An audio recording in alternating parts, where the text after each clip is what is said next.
The Edo State Governor, Senator Okpebholo, has described the return of Bini Bronze artifacts as a historic milestone to the cultural heritage of the Bini people, as the governor and top government officials welcomed a delegation from the National Commissions for Museums and Monuments to the Edo State Government House in Benin City.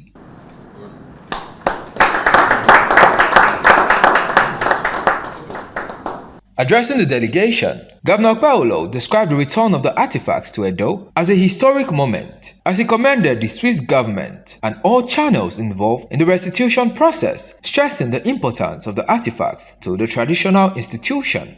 There's no point playing politics with what belongs to the palace. I must tell you the truth. We have culture here. I believe in our culture. Those bronze are not just bronze. They are symbolic, spiritual to our kingdom. Wherever they are, they will all find their way back to Nigeria, to Edo State. Just as I said, there's no point playing politics with it. It all belongs to the palace. We have one palace in Edo State. The people that came from outside world, people that the British that came in here, they came for a reason. They heard something about the Benin Empire. That is why they came here.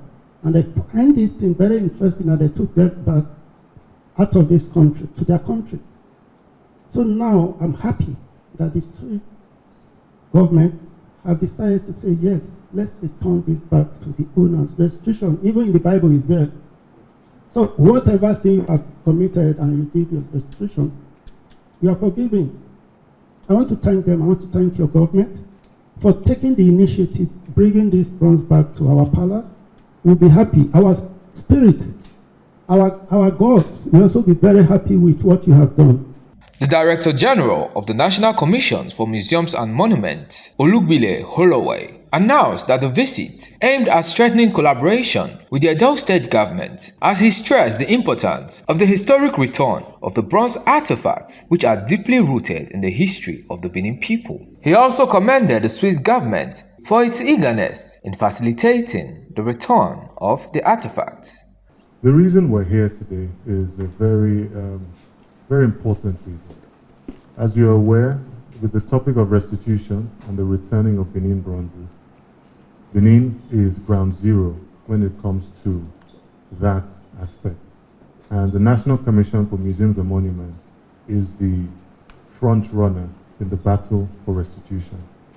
We are working with the Palace and His Royal Majesty to ensure that as many of these bronzes that have found their ways to foreign museums begin to come home. The specific reason we're here is, number one, to build that connection directly with His Excellency.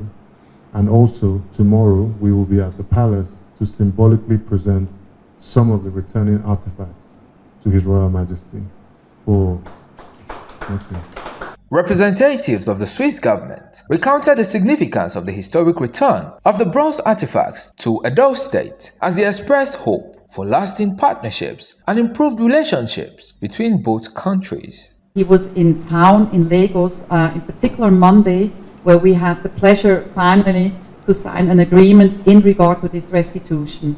And this agreement was signed on Monday at the National Museum in Lagos, between Honorable Minister Hanatu and our Honorable Minister Bohn Schneider, who especially came for this from Switzerland in regard to the restitution of these Benin bronzes and other artifacts. So for me as a Swiss, being able to do that here with the National Commission, NCMM and Mr. Bini Holloway, as well as the three museums that are part of the first restitution, is an extremely pleasure, and I'm very proud that Switzerland has been able to do that and has worked very well together over the last few months and years, in particular with NCMM and Director General Holloway, as well as the museum. I see this as a first step and more steps to come in the future, and I'm sure that this is a very productive young friendship that will develop into something much longer ongoing, and in particular we're hoping that other museums might be also part of this agreement and of this restitution in the years to come. This is not the first time I've been to Benin City. I came in 2021 when we started this project, when we started researching the Benin objects in our museums. And this work would not have been possible without the cooperation, without the partnerships that we had with academics and scholars here in Benin City. So I would like to thank my colleagues from the University of Benin City for undertaking this research with us, which enabled us to identify which pieces came from Benin City. We also had the opportunity of working and meeting with some of your incredible artisans here, from the carvers to the bronze casters, and that has been a real privilege, witnessing that the arts of Benin City are not just something from the past, but something that lives on today. On Monday, our museum from the University of Zurich returned 14 pieces, alongside 2 pieces from the Museum Riedberg and 2 pieces from the Ethnographic Museum in Geneva. This is a big step for us, a first step, and we're very thankful to the National Commission of Museum and Monuments for working with us on this to enable this to happen. I'd like to take this opportunity to present you with the results of our research that we undertook on the objects from Benin City. So this is our publication called Mobilizing Benin Heritage in Swiss Museums. That title is now wrong because it should read Benin Heritage in Nigerian Museums. Olumide Abiodun Mudashiru, reporting for PFM Global News.